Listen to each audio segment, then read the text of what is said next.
Chapter 1. On New Year's Eve, I came home to find a poor quality approved stamp on my wife's backside. My wife, Victoria Vance, flustered, explained it was her family's insignia. I sneered. What she didn't know was that I was a member of the human anti-scum organization. Through the system, I could easily access the history of her affair. My wife turned out to be my final anti-scum mission. Upon completion, I would receive a $10 million bonus. Victoria Vance, wearing a sexy camisole, snuggled by the bedside. She beckoned to me, full of allure. I had to admit, Victoria looked truly beautiful tonight.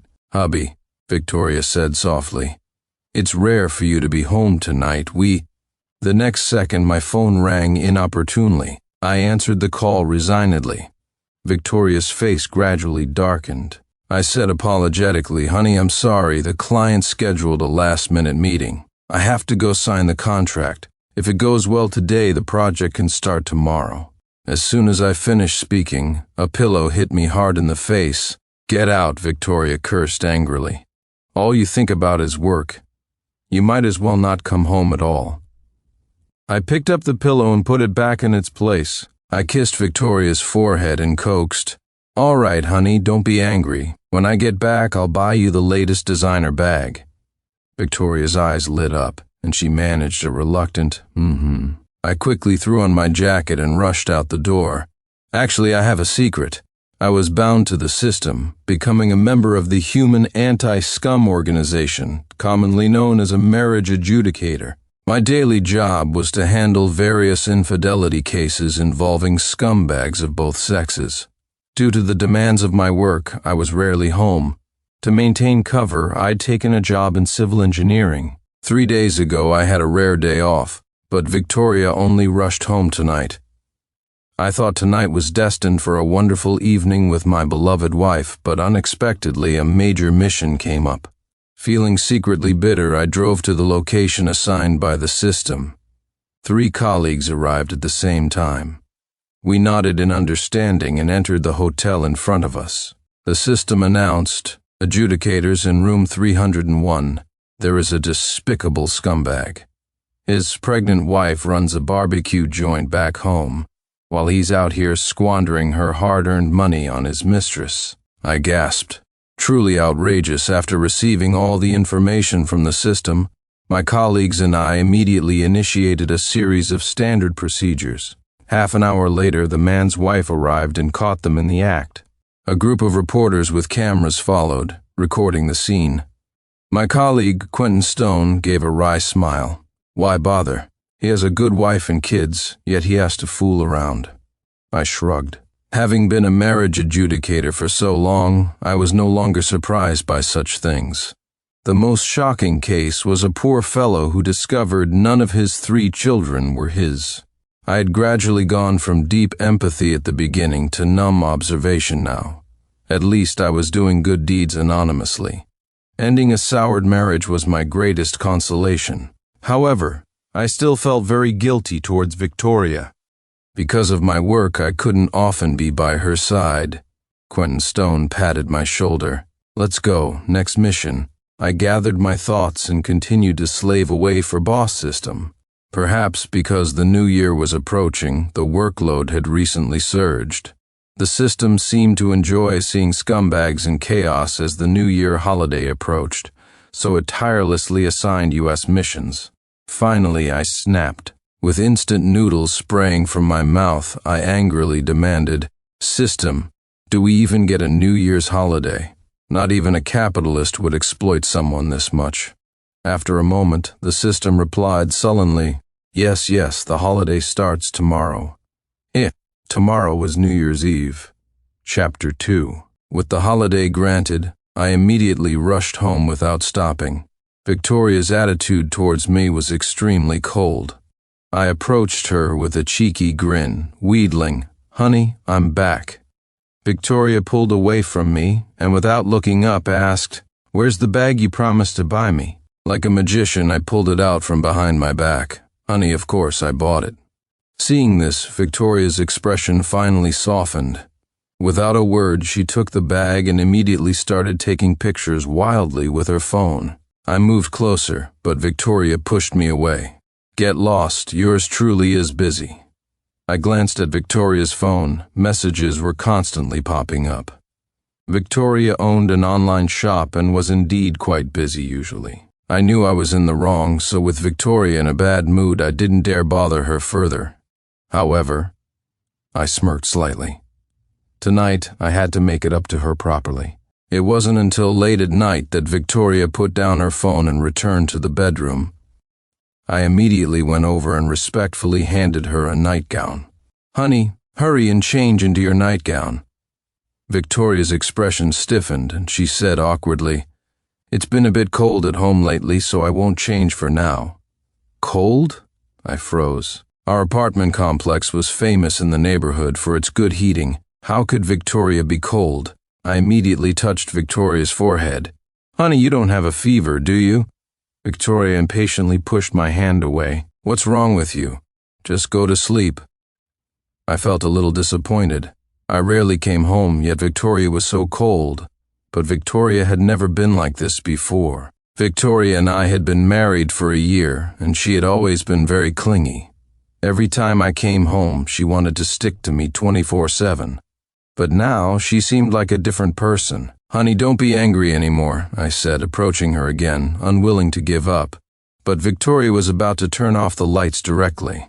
I panicked and, catching her off guard, pulled down her pants.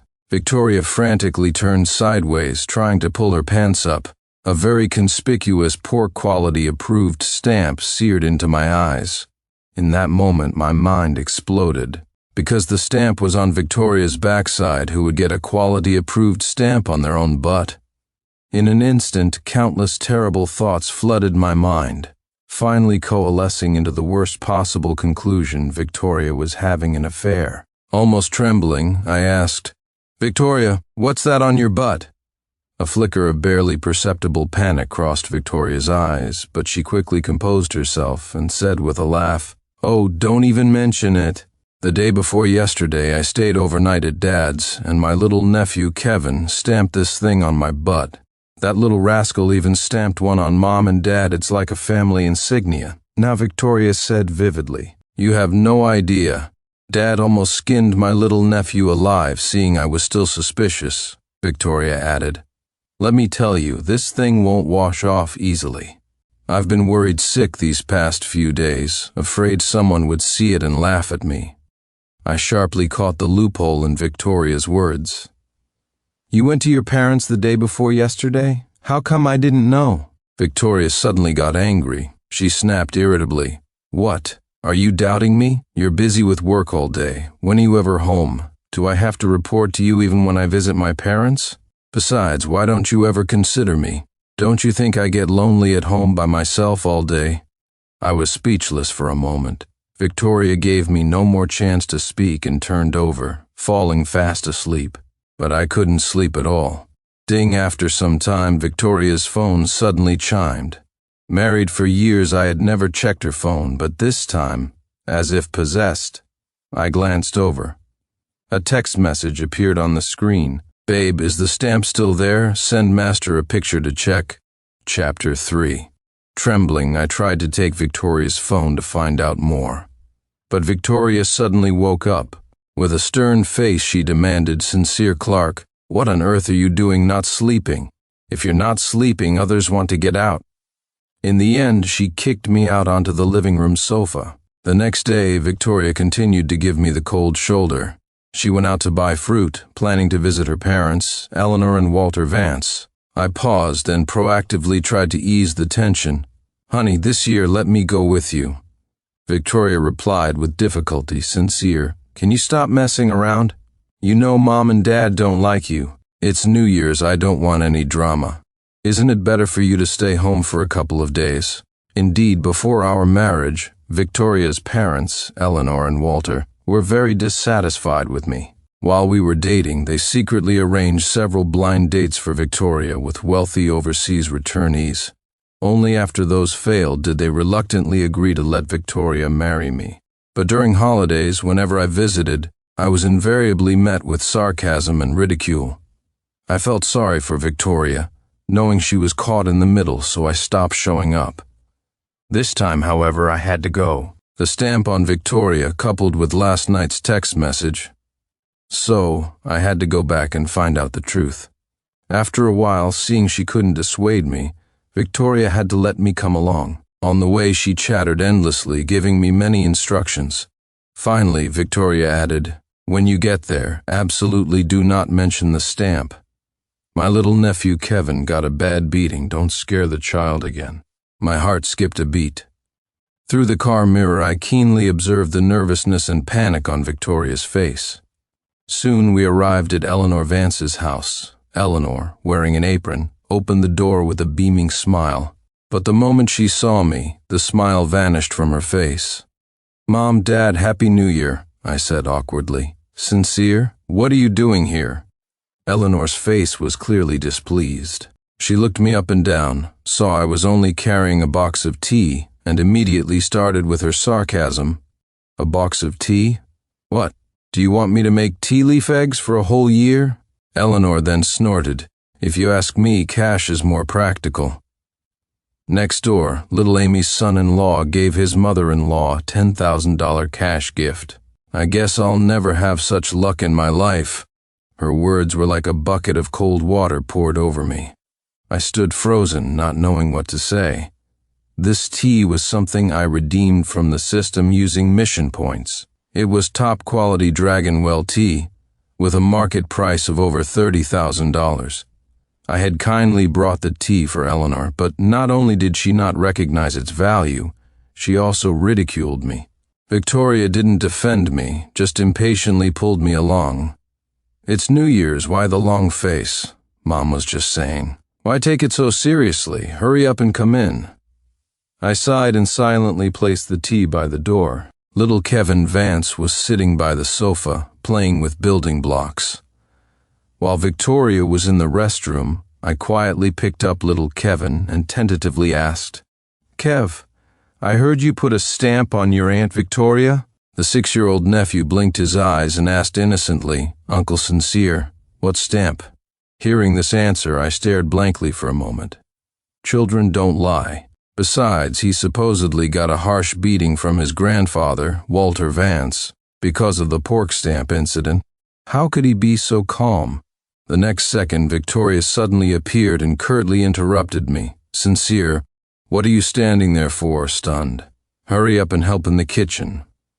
I didn't dare delay and immediately went to the kitchen. For the rest of the day, Victoria gave me no opportunity to get close to Kevin alone.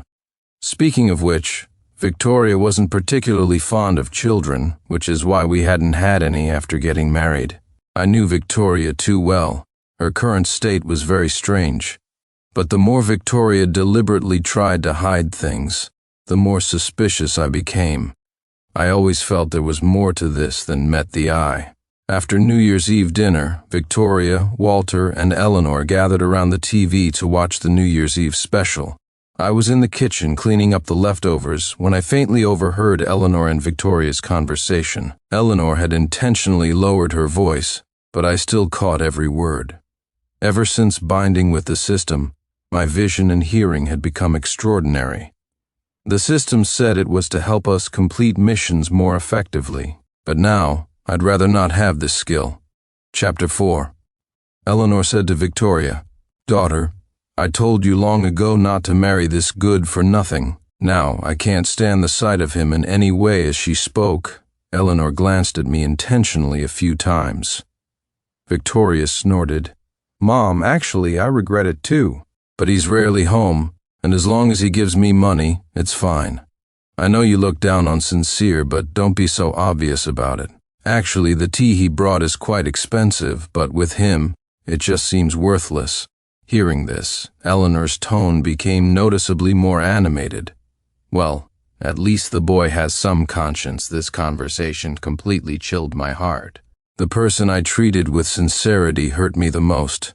How I wished Victoria would ask herself, with a clear conscience, how I had wronged her. Although I wasn't the wealthy son-in-law Eleanor desired, my income after binding with the system was quite substantial. All the money I earned, except for a portion for my daily expenses, was given to Victoria.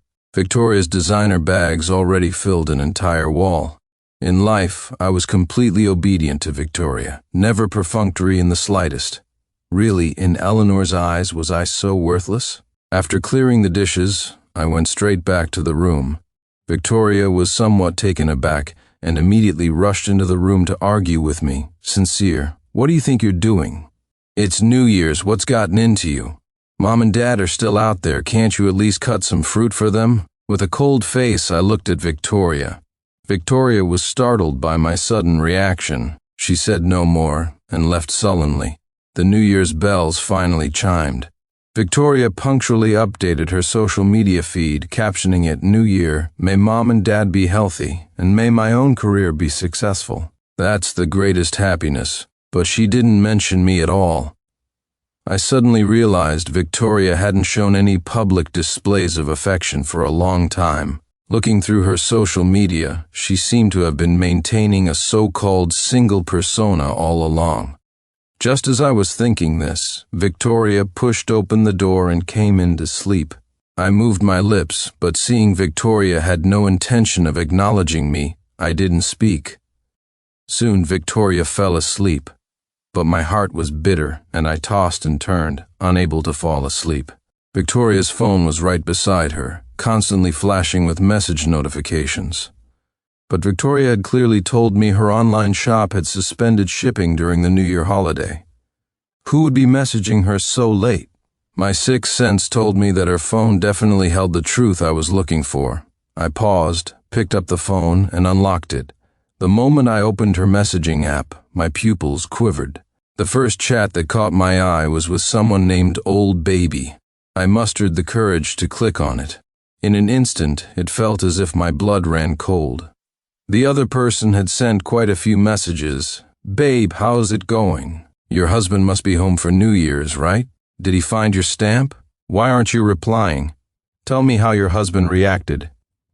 "Hey now, what's going on, my queen? Why no reply?"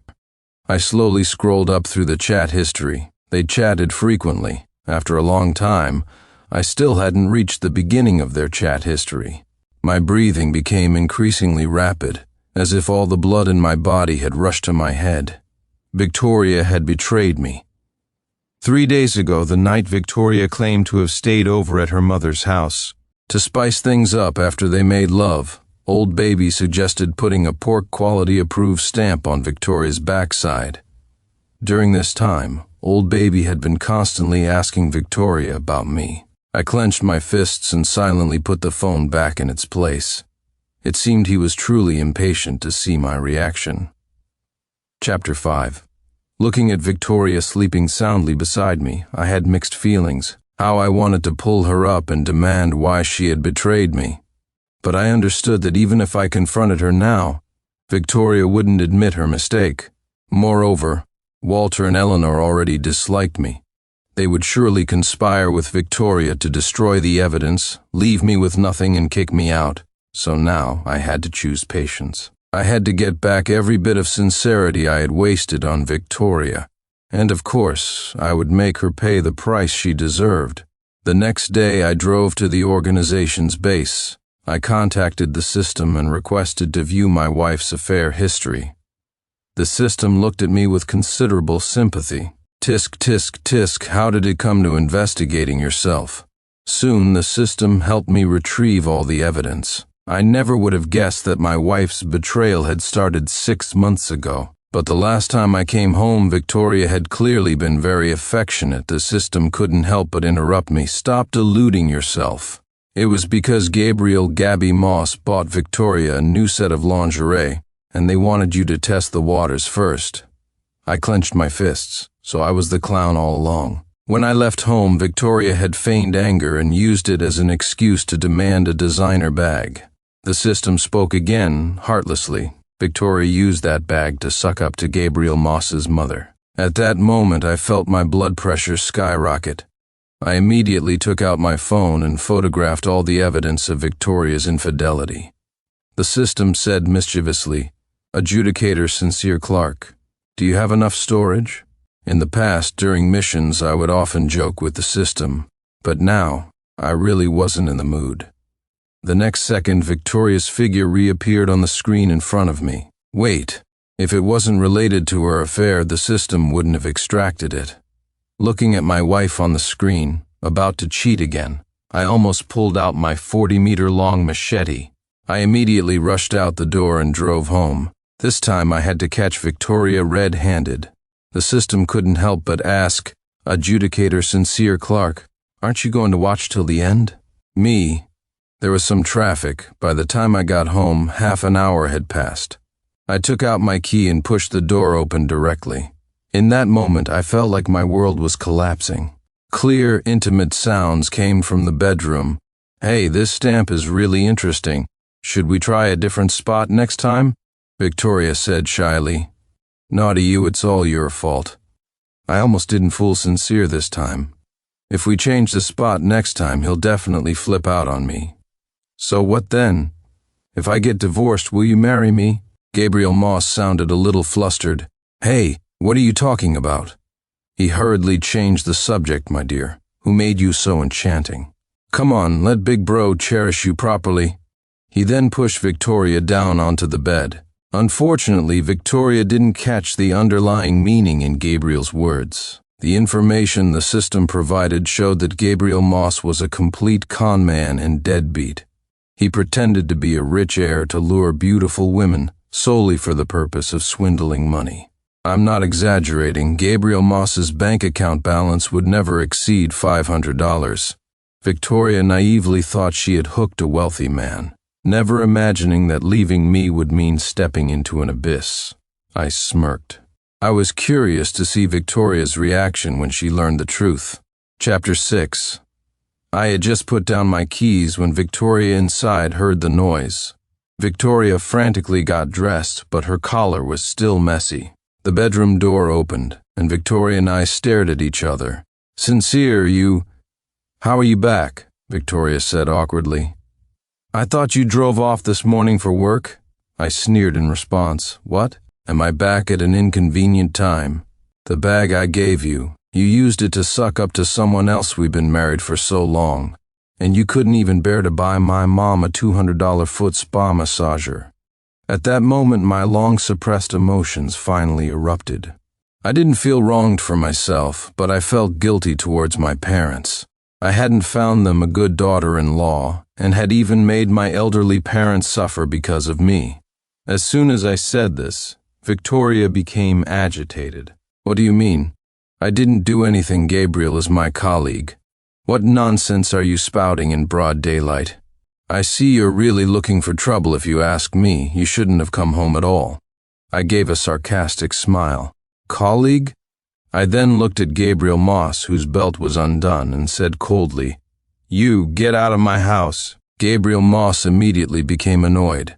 He was used to putting on airs, and accustomed to borrowing power. He certainly couldn't stand this. He immediately stood up and pushed me. "How dare you talk to me like that?" Gabriel Moss turned to Victoria and mocked me. "Victoria, is this the man you found? Can't even earn money, and he's such a good-for-nothing. You're a pretty girl. How did you end up with such a loser?" These words truly provoked Victoria. In Victoria's heart, I had always been a husband who couldn't be presented in public. Since I married her, Eleanor and Walter had said this more than once. Several times I had overheard them. But now, these words coming from Victoria's lover had maximum impact. Before I could even retort, Victoria said angrily, "Sincere, since it has come to this today, let's just get a divorce. I've been with you for so many years and suffered countless disdainful looks from others. Yours truly has had enough of this life." I replied decisively, "No problem." Victoria hadn't expected me to be so straightforward and was momentarily stunned. She probably thought I would continue to grovel at her feet like a dog, but after being hurt for so long, my heart had already grown cold. This relationship, I'd just consider it my misjudgment. Victoria subconsciously glanced at Gabriel Moss, and her confidence gradually grew. But at this moment, Gabriel Moss's expression was somewhat peculiar. I knew he definitely didn't want Victoria to divorce me, because then her financial value would plummet. However, Victoria didn't notice anything amiss and continued provocatively, Divorce. It is sincere. I really underestimated you, to tell you the truth. I've looked down on you for a long time. I nodded calmly. I know. But before the divorce, we need to go through the legal process. You won't take a single cent of what's mine. Victoria said disdainfully. Tisk, your paltry sum of money? Yours truly doesn't care for it. Without you, I can absolutely find someone better. You can hug your junk for the rest of your life. Looking at Victoria's incredibly arrogant face, I sneered and directly contacted a lawyer. A week later, the court announced the verdict. Victoria left with nothing and had to compensate me $25,000 for emotional distress. Chapter 7. Coming out of the registry office, Victoria threw $20,000 in cash right in my face. She sneered disdainfully, sincere. I think you're really desperate for money. This cash, consider it as yours, truly, feeding it to a dog. Then, right in front of me, she unreservedly called Gabriel Moss, but the call was immediately disconnected. Victoria, still not giving up, called again. It wasn't until the 5th try that Gabriel Moss answered impatiently. Gabriel's cold voice came from the other end. What is it? I'm busy, Victoria said excitedly. Gabriel, I'm divorced now. When are you free? Let's go get our marriage certificate. But the next second, a clear female voice was heard. Honey, who is it? Victoria's face completely stiffened. She cursed angrily. Gabriel Moss, what are you doing right now? Is this what you call busy? What do you mean? Didn't you say you'd support me if I got divorced? Next, Gabriel Moss's words made Victoria thoroughly recognize reality. Gabriel said, Honey, stop dreaming. I never said I'd marry you. I'm busy. Don't call me again. Beep, beep, beep. The call disconnected. Victoria tried to call again, but Gabriel Moss had directly blocked all her contact methods. Victoria's eyes turned red with anxiety, and she was on the verge of tears. She frantically redialed again and again, cursing, Gabriel Moss, you liar, I'll definitely find you. I gave a sympathetic smile and turned to leave. Suddenly, the system's mechanical prompt appeared in my mind. Congratulations, host, you have achieved the milestone of 1,000 anti-scum missions. You will receive a $10 million bonus and be unbound from the system. Me? 10 million, I didn't hear that wrong, did I? The system spoke again. That's correct, host. Congratulations on your honorable retirement. Your bonus will be credited to your account in 3 seconds. We are very grateful for your outstanding contributions to the anti-scum organization. The world is a more beautiful place because of you. I will also be leaving soon to find the next host. At that moment, I even wondered if there was something wrong with my mental state. Until I heard, mobile payment received $10 million. Looking at the numbers in my balance, I finally realized this wasn't a dream, so Victoria had been my final anti-scum mission in the organization. Somewhat ironically, the gears of fate had slowly turned, finally forming a closed loop at this very moment. I simply couldn't describe my current joy in words. In the evening, I rushed home and bought many health supplements for my parents. I told my mother about my divorce, but fearing she would worry too much, I didn't reveal the true reason. My mother was very regretful and sighed deeply. Looking at my mother's increasingly stooped figure, I felt even more guilty. Ever since Victoria and I got married, I had rarely had time to spend with my mother. Victoria felt my family's home environment was poor and looked down on my parents' lack of education, so she never agreed to visit them with me. During holidays, she would just send a few perfunctory greetings via messaging app. When Victoria first started her online shop, she needed a large investment. I borrowed $2,000 from my mother for emergencies and also used all my own assets, but Victoria showed no gratitude and didn't even visit my mother during the new year. All these years, I had seen all the grievances my mother suffered. It was I, as an unfilial son, who failed to see Victoria's true colors sooner, needlessly breaking my parents' hearts. But from now on, none of this would happen again. I murmured, Mom, in the future I will definitely make it up to you. I enrolled in a law training course and, through hard work, became a lawyer. I then used the bonus from the system to establish a law firm. Perhaps because fate was on my side, my career flourished and the law firm gradually grew in scale. It's no exaggeration to say that I had one of the most elite legal teams in the country. Chapter 8. But I never imagined that one day I would meet Victoria Vance again. And this time, the case I took on was Victoria's divorce case.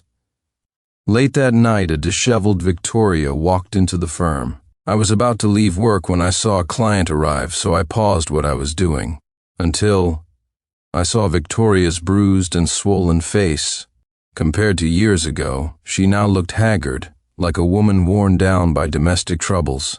Victoria stared blankly for a moment, then said incredulously, "Sincere Clark, you became a lawyer?" She stared at the name badge on my chest for a long while, then threw herself into my arms, breaking down in tears. She couldn't stop apologizing to me. "Sincere, I wronged you back then. I regret it. I really regret it. Can you help me, please? I don't want to be with that madman Gabriel Moss anymore. Can we get back together?" It turned out that not long after her divorce from me, Victoria had, as she wished, married Gabriel Moss.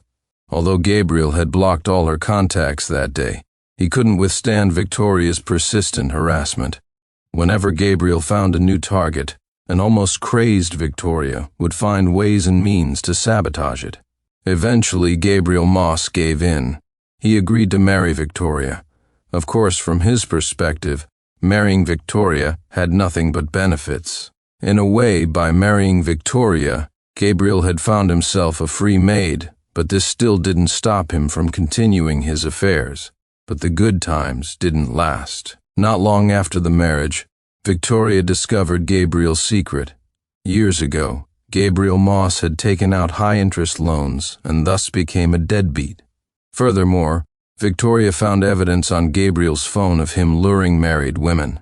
That day, Victoria had planned to tell Gabriel about her pregnancy as a surprise, but Gabriel, his true colors exposed, became desperate and violently beat Victoria, causing her to miscarry. Disheartened, Victoria asked for a divorce, but was kept under control at home by Gabriel, unable to leave during this period. Gabriel repeatedly subjected Victoria to domestic violence and verbal threats. Finally, Victoria managed to escape. The moment she saw me, Victoria's hope was rekindled. I pushed Victoria away. To me, her experience was merely basic client information. I felt no emotion. But clearly, Victoria's current state made her unsuitable as my client. I handed Victoria a subordinate's business card and said in a low voice, "Miss Vance, it's after hours now. Since you don't have an appointment, I can't see you. Please go home for now and contact him tomorrow." Victoria said unwillingly, "Sincere, do you really not like me anymore? You haven't married all these years. Isn't it because you couldn't forget me? Since we still have a chance, why can't we be together again?" I paused and replied, "Once unfaithful, always untrustworthy." "Oh, excuse me," I added. "I have a girlfriend now. We're getting engaged next year. My girlfriend, Melody Mel Miller, and I met at the law training course. After getting to know each other, I found out Mel had also been a member of the anti-scum organization. We had many common topics, and over time, we developed feelings for each other. But Victoria, still unwilling to give up, said, "Impossible. You must be lying to me. You're just saying that, Sincere. You clearly still love me." I interrupted her coldly. "I did love you very much before, but now I love my girlfriend very much. Victoria, I have no reason to lie to you. To put it bluntly, if I were still a good-for-nothing now, you definitely wouldn't be begging me like this, would you?" I exposed Victoria's true thoughts, and her face instantly turned pale. Victoria's lips twitched. She was speechless for a long moment, and finally left the law firm in disgrace. Afterward, Victoria never set foot in my law firm again. I heard that to save money, she went to an unknown law firm, lost her case, received very little in the settlement, and was constantly threatened by creditors associated with Gabriel Moss. To avoid trouble, Victoria kept moving but was constantly haunted by Gabriel Moss. like a malevolent spirit. But I was getting married soon. My current girlfriend and I are very happy. The past is completely over.